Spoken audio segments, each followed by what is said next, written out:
شیخ اپنا شریعہ رفیظ صاحب، اس کے بعد رمیش صاحب۔ تھینک یو ڈپٹی اسپیکر صاحب، شکر الحمدللہ۔ اتنا ہاتھ میں نے اپنے اسکول کے زمانے میں پنشمنٹ میں نہیں اٹھایا ہوگا، شکر ہے اللہ نے سن لی ہے میری۔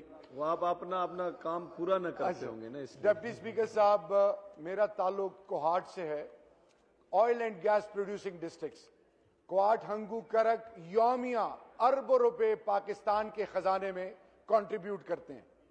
اس بابرکت مہینے میں سحری اور افطار میں چاہے وہ بجلی ہے چاہے وہ گیس ہے، اس کی لوڈ شیڈنگ ہے۔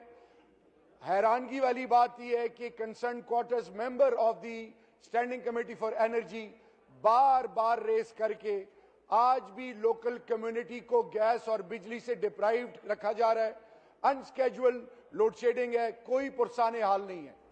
دوسری چیز جو کہ موسٹ امپورٹنٹ ہے، 1800 میگا واٹ سے 1850 میگا واٹ خیبر پختونخوا کا شیئر ہے، ہمیں 1100، 1200 میگا واٹ دیے جا رہے ہیں، اس کا بھی کوئی پوچھا نہیں جا رہا۔ ہم 14% of the total amount gas produce کر رہے ہیں، ہمیں لیس دین 7% دی جا رہی ہے۔ ان تمام چیزوں کے بعد پاکستان کی بات کریں۔ آخری چیز میرا سوال یہ ہے کہ ابھی میرے آنریبل کولیگ نے بات کی کہ یہ کام کر لیے وہ کام کر لیے، کوہاٹ کے لیے technical institute oil and gas کے مد میں 1% وفاق نے 2013 سے آج تک نہیں دیا، کسی بھی ڈیولپمنٹل پروجیکٹ کے لیے 1% نہیں دیا۔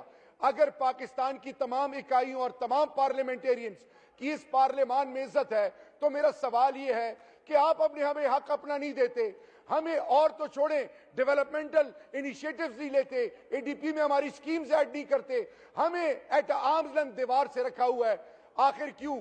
آج اس بابرکت مہینے میں ڈپٹی اسپیکر صاحب آپ کے ذریعے بہت ساری کمٹمنٹس ہوئی تھی، بنوے بھی انٹرنیشنل ایئرپورٹ بننا تھا، کوہاٹ میں بھی وعدے ہوئے تھے، لیکن میری آپ سے الٹیمیٹ ریکویسٹ ہے آپ کے توسط سے کہ اس بابرکت مہینے میں اس ذات کا واسطہ ہے کہ یہ کم سے کم سحر اور افطار میں گیس اور بجلی کی لوڈ شیڈنگ خدا کے لیے نہیں ہونی چاہیے۔ Thank you.